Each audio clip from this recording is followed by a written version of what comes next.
नमः श्री यतिराजाय विवेकानंदसूरये सच्चित्सुखस्वरूपाय स्वामिने तापहारिणे। सर्वप्रथमे आमार भूमिष्ठ प्रणाम जानाई श्री श्री ठाकुर श्री मा एवं स्वामीजी महाराजेर रातुल चरणे। रामकृष्ण मिशन स्वामी विवेकानंदेर पैतृक भिटा और सांस्कृतिक केंद्रेर सम्पादक स्वामी ज्ञानलोकानंद जी के धन्यवाद जानाई आजकेर এই অনুষ্ঠানে আমাকে আমন্ত্রণ জানানোর জন্য। অন্যান্য সন্ন্যাসী ও ব্রহ্মচারী মহারাজগণকে জানাই আমার প্রীতি নমস্কার এবং আজকের পুরস্কার বিতরণী অনুষ্ঠানে উপস্থিত সকল কৃতি ছাত্র ছাত্রী বৃন্দকে আমার শুভেচ্ছা ও অভিনন্দন জানাই। 128 বছর আগে 1893 সালে আমেরিকার শিকাগো শহরে আয়োজিত বিশ্ব ধর্ম মহাসম্মেলনে স্বামী বিবেকানন্দ কলম্বাস হলের প্রধান অনুষ্ঠান চলাকালে 6 বার বক্তব্য রেখেছিলেন। প্রধান সভা ছাড়াও সংযুক্ত সভায় স্বামীজি আরও 8 বার বক্তব্য রাখেন। কলম্বাস হলে স্বামীজি যে 6টি বক্তৃতা দিয়েছিলেন তার মধ্যে শেষ বক্তৃতাটি ছিল আজকের দিনে অর্থাৎ 27শে সেপ্টেম্বরে বিশ্ব ধর্ম মহাসম্মেলনের সমাপ্তি পর্বে। আমি শিকাগো বিশ্ব ধর্ম মহাসম্মেলনের প্রসঙ্গ উত্থাপন করছি এই জন্য যে এই মহাসম্মেলন আজকের দিনে শেষ হয়েছিল এবং আজকের দিনে আমাদের যারা তরুণ তরুণী ছাত্র ছাত্রী বৃন্দ এখানে উপস্থিত হয়েছেন এই পুরস্কার বিতরণী সভায়, তাদের পুরস্কার বিতরণ করবার জন্য এই দিনটিকে নির্বাচিত করা হয়েছে এই বিশেষ ঘটনাটিকে স্মরণ করবার জন্য। স্বামী বিবেকানন্দ সম্পর্কে হার্ভার্ড ইউনিভার্সিটির এক বিজ্ঞানী দম্পতি একটি বই লিখেছেন। স্বামী বিবেকানন্দ সম্পর্কে অর্থাৎ স্বামী বিবেকানন্দের শিকাগো ধর্ম সম্মেলনে মহা আবির্ভাব সম্পর্কে। বইটির নাম খুব সুন্দর। বইটির নাম হচ্ছে দি গিফট আনওপেন্ড। আমেরিকাকে ঈশ্বর একটি বিশেষ পুরস্কার পাঠিয়েছিল, একটি বিশেষ উপহার পাঠিয়েছিল, কিন্তু স্টার্ক দম্পতি আক্ষেপ করে বলছেন যে বিগত 100 বছরের মধ্যেও আমরা সেই যে অনবদ্য উপহার পেয়েছিলাম তার মোড়ক খুলে দেখিনি। It is better late than never. দেরি হলেও আসুন আমরা দেখবার প্রয়াস পাই যে সেই মোড়কটির ভেতরে উপহারটি কি। মোড়কটি খোলা হলো, উপহারটি আর কিছু নয়, স্বামী বিবেকানন্দ। তাই স্টার্ক দম্পতি ওদের বইয়ের প্রথম দিকেই লিখলেন একটি অদ্ভুত কথা। If Columbus discovered the soil of America, Vivekananda discovered the soul of America. Columbus যদি আমেরিকার মৃত্তিকাকে আবিষ্কার করে থাকেন, স্বামী বিবেকানন্দ আবিষ্কার করেছিলেন আমেরিকার আত্মাকে। প্রশ্ন হলো, স্বামী বিবেকানন্দ কি শুধু আমেরিকার আত্মার উদ্গাতা? স্বামী বিবেকানন্দ কি ভারতবর্ষের আত্মাকে নতুন করে পুনরাবিষ্কার করেননি? অবশ্যই করেছিলেন। আমরা দেখতে পাই ঊনবিংশ শতাব্দীর 90-এর দশকে তরুণ সন্ন্যাসী স্বামী বিবিদিশানন্দ, অবশ্যই যিনি পরবর্তী সময়কার স্বামী বিবেকানন্দ, যাচ্ছেন উত্তরপ্রদেশের একটি ছোট্ট শহর গাজীপুরে। গাজীপুরে রয়েছেন এক সন্ত মহাপুরুষ। সেই সন্ত মহাপুরুষ সন্দর্শনে, এবং আপনারা অনেকেই হয়তো জানেন যে সেই মহাপুরুষটি, সেই সন্তটি আর কেউ নন, তিনি পৌহারী বাবা। পৌহারী অর্থ হল পবন আহারী। গাজীপুরের পৌহারী বাবাকে দর্শন করে, স্পর্শন করে তৃপ্ত স্বামী বিবিদিশানন্দ যখন গাজীপুরের রাজপথে এসে দাঁড়ালেন, তিনি রাজপথের দুধারে গাজীপুর থেকে শুরু করে সুদূর কন্যাকুমারী পর্যন্ত সেদিন হাজার হাজার লাখ লাখ পৌহারী বাবাকে দেখতে পেয়েছিলেন।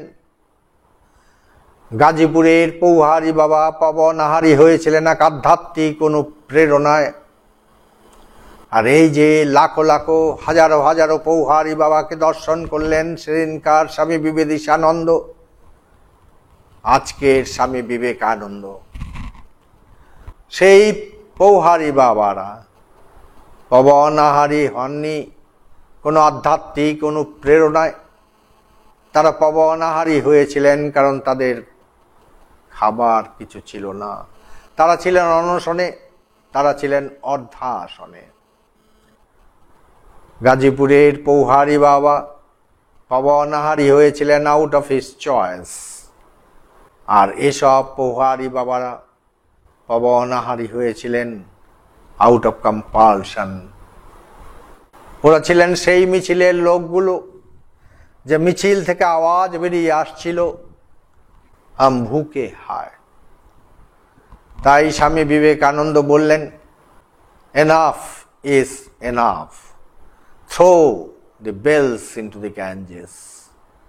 আর বললেন, I give you a new religion, I give you a new man, I give you a new scripture. আমি তোমায় এক নতুন ধর্ম দিচ্ছি, এক নতুন মানুষ দিচ্ছি, এবং এক নতুন শাস্ত্র দিচ্ছি। স্বামী বিবেকানন্দ বললেন, a religion is no religion which cannot give a piece of bread to a hungry man.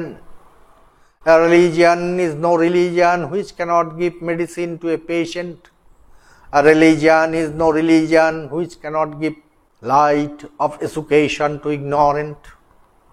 A religion is no religion which cannot wipe out the widow's tears. A religion is no religion which cannot stop the wells of the orphans. যে ধর্ম বুভুক্ষুর কাছে এক টুকরো রুটি না পৌঁছে দিতে পারে, যে ধর্ম আত্মের কাছে ঔষধ এবং পথ্য না পৌঁছে দিতে পারে, যে ধর্ম অজ্ঞের সামনে শিক্ষার আলোকবর্তিকা তুলে না ধরতে পারে, যে ধর্ম বিধবার অশ্রুমোচনে অক্ষম, যে ধর্ম অনাথের ক্রন্দন রোধ করতে পারে না, সে ধর্ম আর যাই হোক আধুনিক যুগের ধর্ম নয়, স্বামী বিবেকানন্দের ধর্ম নয়। তাই স্বামী বিবেকানন্দ সে কথাই প্রচার করলেন বিদেশে স্বদেশে। স্বামীজি বলছেন, I M A condensed India. সমগ্র ভারতবাসীর যে সত্তা, সেই সত্তার একটি ঘনীভূত রূপ, জিমৃত যুগ ঈশ্বর স্বামী বিবেকানন্দ। তাই এহেন যে স্বামী বিবেকানন্দ, যার এক নতুন আহ্বান, জনতা জনার্দনের মন্দিরে গণপতিকে প্রতিষ্ঠা করল, এবং সেটি হলো শিকাগো মহাধর্ম সম্মেলনের মাধ্যমে। তাই আমি স্বামী জ্ঞানলোকানন্দজিকে অভিনন্দন জানাই, শুভেচ্ছা জানাই, ধন্যবাদ জানাই। এমন একটি দিন তিনি নির্বাচিত করেছেন তরুণ তরুণীদের পুরস্কৃত করবার জন্য। স্বামী বিবেকানন্দ সম্পর্কে অনেকে অনেক কথা বলেছেন।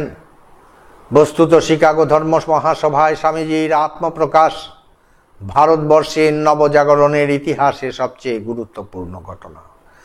আর কোনো ঘটনা সমগ্র জাতির আবেগকে এভাবে নাড়া দিতে পারেনি। শ্রী অরবিন্দ বলেছেন, কোট, বিবেকানন্দের পাশ্চাত্য যাত্রাই হলো প্রথম লক্ষণ যে ভারতবর্ষ জাগছে, জাগছে শুধু বেঁচে থাকবার জন্য নয়, জয় করবার জন্য, আনকোট। এই জয় অবশ্যই ভৌগোলিক জয় নয়। ভারতবর্ষ যদি পৃথিবীকে জয় করে, তবে তা করবে ভাবাদর্শের দ্বারা, প্রেম, মৈত্রী, উদারতার দ্বারা।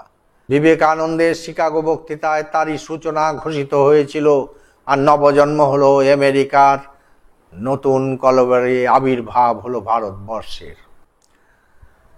1893 খ্রিস্টাব্দে সংগঠিত ধর্ম মহাসম্মেলন মানব ঐতিহ্যের ইতিহাসে অবশ্যই একটি স্মরণীয় ঘটনা।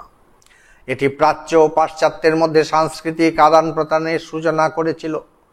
মানবাত্মার আধ্যাত্মিক উত্তরাধিকারের প্রতি বিশ্ব মানবের চেতনার জাগরণের জন্য এই ধর্ম মহাসম্মেলন ছিল একটি বিশিষ্ট পদক্ষেপ। চিকাগো ধর্ম মহাসম্মেলনে স্বামী বিবেকানন্দের বক্তৃতা ধর্মীয় ঐক্যের একটি দৃঢ় ভিত্তি স্থাপন করে। বর্তমানে জাতীয় ও আন্তর্জাতিক স্তরে সামাজিক, রাজনৈতিক শান্তি ও ঐক্য স্থাপনের জন্য ধর্ম সমন্বয়ের আদর্শ একটি আবশ্যক উপাদান হয়ে পড়েছে। স্বামীজির বক্তৃতা শ্রোতাদের মনে কিরকম রেখাপাত করেছিল, তার একটা প্রত্যক্ষ প্রমাণ পেয়েছিল রামকৃষ্ণ মিশনের সন্ন্যাসী স্বামী নিখিলানন্দজি।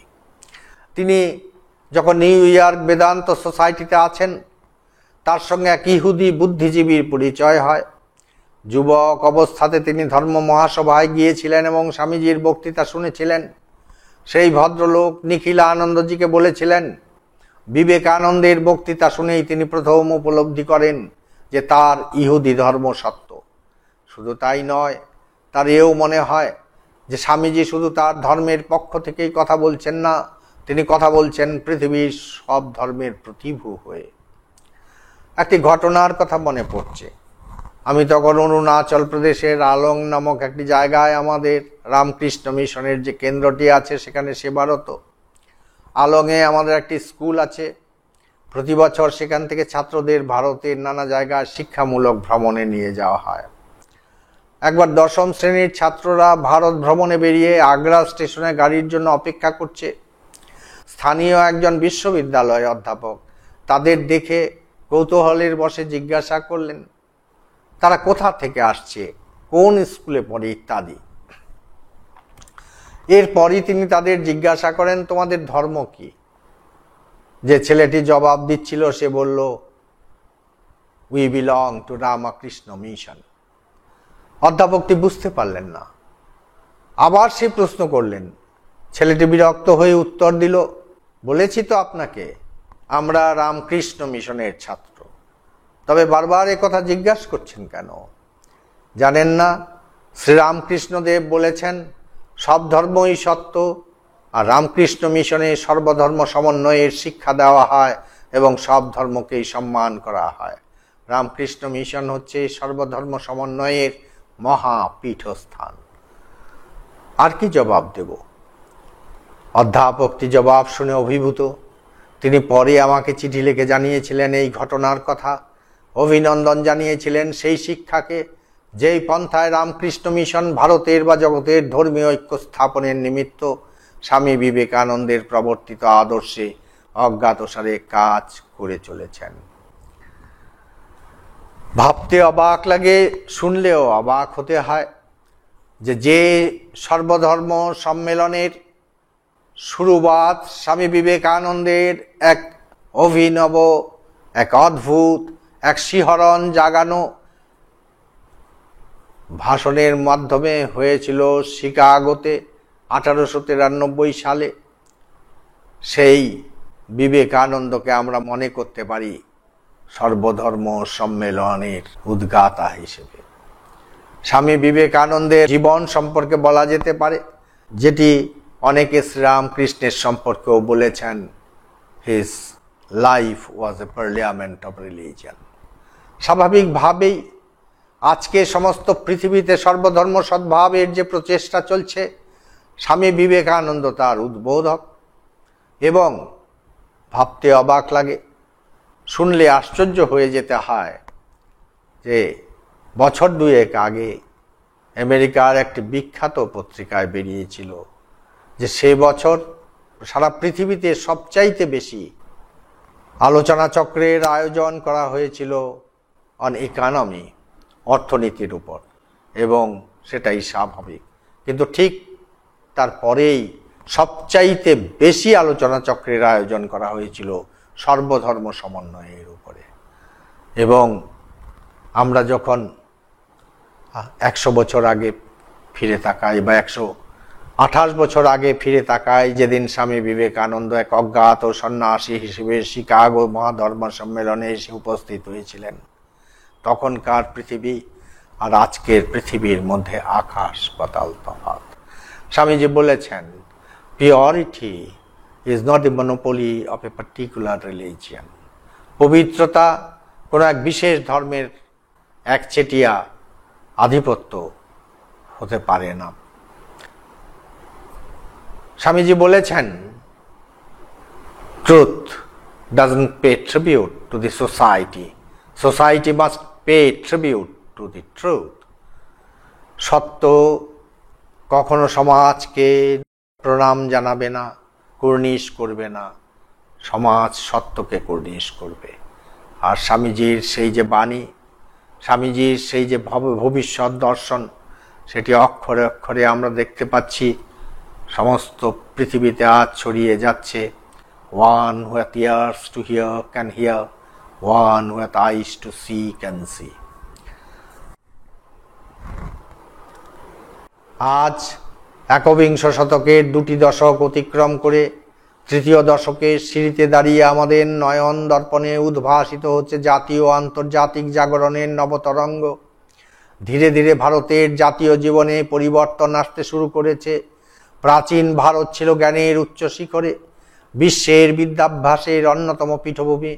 বর্তমানে তথ্য বিপ্লবের অমোঘ প্রভাবে ভারতবর্ষ এক ধাপে কৃষি বিপ্লব থেকে নলেজ রেভলিউশনে পৌঁছে গিয়েছে। জ্ঞান ও তথ্যই হচ্ছে বর্তমানে প্রধান চালিকা শক্তি, যা অর্থনৈতিক উন্নয়ন এবং সামাজিক পরিবর্তনে অনুঘটকের ভূমিকা পালন করে। কিন্তু আত্মিক উন্নতি বা ব্যক্তি সত্তার উন্নতি ছাড়া সমাজের রোগ নিরাময় সম্ভব নয়। কারণ কোনো মানুষ যদি কেবলমাত্র বৌদ্ধিক উৎকর্ষে পরিশোভিত হয়, কিন্তু যদি তার আধ্যাত্মিক বিকাশ না হয়, তাহলে সে পরবর্তীকালে তার সেই শক্তিকে নীতিমূলক কাজে নিয়োগ করে সমাজকে ভুল পথে পরিচালিত করবে। তাই স্বামীজি চেয়েছিলেন মানুষ গড়া ও চরিত্র গঠনে দুটির উপর জোর দিতে। এই দুটির উপর জোর না দিয়ে সমাজ ব্যবস্থা বদলিয়ে বিশেষ কিছু লাভ নেই। মানুষ গড়া অর্থে ব্যক্তিত্বের বিকাশ, ভয় ও প্রলোভনের সামনে মাথা নত না করা। আজকের দিনে আমরা দৈনিক সংবাদপত্রে চোখ রাখলে দেখতে পাই হিংসা, খুন, অপরাধ, সন্ত্রাস, মাদকাসক্তি প্রভৃতি নীতিমূলক কাজে লিপ্ত থেকে বহু মানুষ সমাজকে ক্রমশ কলুষিত করে তুলেছে। নিজেরাও ধ্বংসের পথে কদম কদম এগিয়ে চলেছে। সেই জন্য স্বামীজির আদর্শের বাস্তব প্রয়োগ আজ বিশেষ প্রয়োজন, কারণ তার মধ্যে কোনো নীতিমূলক ভাবনা ছিল না। সুতরাং সমাজের নেতিবাচক ও শুভ শক্তির হাত থেকে আজকের যুব সমাজকে বাঁচাতে হলে একমাত্র প্রয়োজন স্বামীজির জীবন আলোকে আলোকিত হয়ে পথ চলা। আমাদের দেশে 70% মানুষ আছেন যাদের বয়স 18 থেকে 40 বছর। সেই যুব সমাজ চায় একটা মহান আদর্শ মহাজীবন, আর সেই আদর্শ মহাজীবনের প্রতিমূর্তি হলেন স্বামী বিবেকানন্দ। আধুনিক প্রযুক্তি, আমাদের mobile phone, TV, digital camera থেকে শুরু করে সব দিয়েছে, শুধু মানব হৃদয়ে শান্তির কলস স্থাপন করতে পারেনি। মানুষে মানুষে ভেদ মোচনের একমাত্র ভাষা নিঃস্বার্থ প্রেম ও ভালোবাসা। বিবেকানন্দের সমাজ ভাবনা ও তার সমাজ দর্শনই সমগ্র বিশ্বকে এগিয়ে যাওয়ার পথ দেখাতে পারে। অতিমারী প্রাদুর্ভাবের কিছুদিন আগে ইন্ডিয়ান এক্সপ্রেস পত্রিকায় প্রকাশিত একটি প্রবন্ধে আন্তর্জাতিক খ্যাতিসম্পন্ন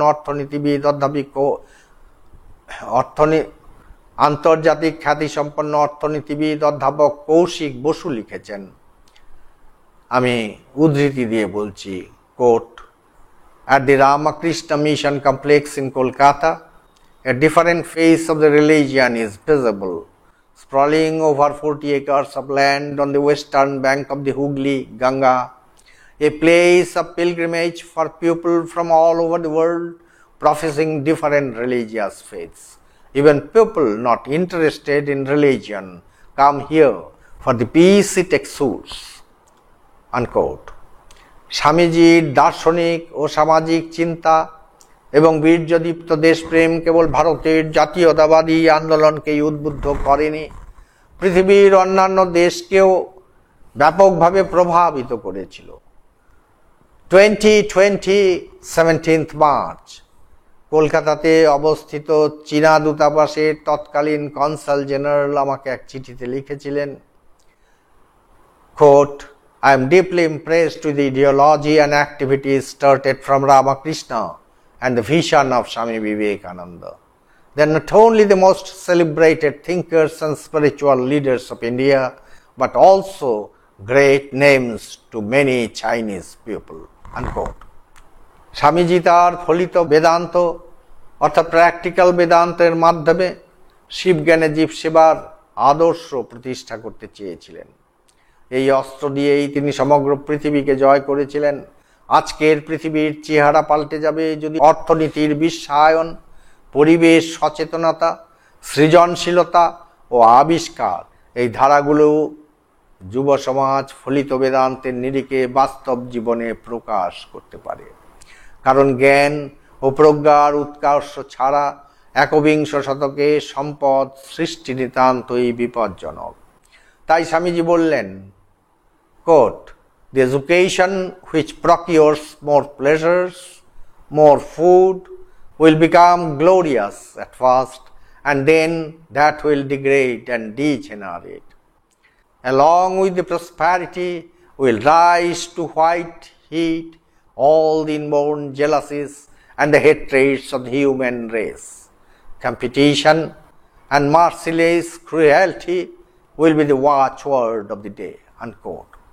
স্বামী বিবেকানন্দের আধ্যাত্মিক অমৃত আহরণ ব্যতীত কেবলমাত্র অর্থ উপার্জনের পশ্চাৎধাবন পরিণামে ব্যর্থতায় ও হতাশায় পর্যবসিত হতে বাধ্য। স্বামী বিবেকানন্দের শিকাগো বক্তৃতার মর্মবাণী তার সমকালকে অতিক্রম করে 21 শতক ছুঁয়ে কালান্তরের দিকে ধাবমান। যতদিন যাবে ততই সেই অমূল্য জীবন ও বাণীর শক্তি মানব সমাজের ব্যষ্টিয় সমষ্টি জীবনকে উত্তরণের দিশা প্রদর্শন করবে। আজকের উপস্থিত ছাত্রছাত্রীদের কাছে এটাই আমার বার্তা, স্বামীজির বাণীকে জীবনের আদর্শ করো, নিজের অন্তর্নিহিত দেবত্বকে অনুসন্ধান করো, স্বামীজির আহ্বানে সাড়া দিয়ে মানবরূপী ঈশ্বরের সেবায় নিজেদের উৎসর্গ করো, জীবনে বড় হয়ে ওঠো, শুধুমাত্র অর্থ প্রতিপত্তির দিক দিয়ে নয়, একজন বড় হৃদয়বান মানুষ হিসেবে, স্বামীজির সৈনিক হিসেবে। আমি সবশেষে কবিগুরুর কবিতা থেকে উদ্ধৃতি দিয়ে তোমাদের আহ্বান করছি, এসো আমরা সবাই সত্যের অঙ্গীকারে অঙ্গীকারবদ্ধ হই। মোরা মঙ্গল কাজে প্রাণ আজি করিব সকলে দান, জয় জয় মঙ্গলময়। মোরা লোভিব পুণ্য, শোভিব পুণ্যে, গাহিব পুণ্য গান, জয় জয় মঙ্গলময়। যদি দুঃখে দহিতে হয়, তবু অশুভ চিন্তা নয়। যদি দৈন্য বহিতে হয়, তবু অশুভ কর্ম নয়। যদি দণ্ড সহিতে হয়, তবু অশুভ বাক্য নয়। জয় জয় মঙ্গলময়। আমি পরিশেষে আমার কৃতজ্ঞতা জানাই রামকৃষ্ণ মিশনের এই বিশিষ্ট কেন্দ্রের যিনি পরিচালক, সম্পাদক স্বামী জ্ঞানলোকানন্দজিকে। এই উপলক্ষে আমাকে স্মরণ করবার জন্য আমি আমার শুভেচ্ছা, ভালোবাসা এবং নমস্কার জানাই এই আশ্রমের সমস্ত সাধু ব্রহ্মচারীদের। আমি শুভেচ্ছা জানাই, অভিনন্দন জানাই সেসব তরুণ তরুণীকে যারা আজ এখানে পুরস্কার গ্রহণ করবার জন্য উপস্থিত রয়েছেন। নমস্কার জানাই, শ্রদ্ধা জানাই তাদের অভিভাবকদের এবং আরও যারা এখানে রয়েছেন আজকের এই অনুষ্ঠানের সঙ্গে প্রত্যক্ষ বা পরোক্ষভাবে জড়িত, তাদের সবাইকে নমস্কার, অভিনন্দন, শুভেচ্ছা, ধন্যবাদ।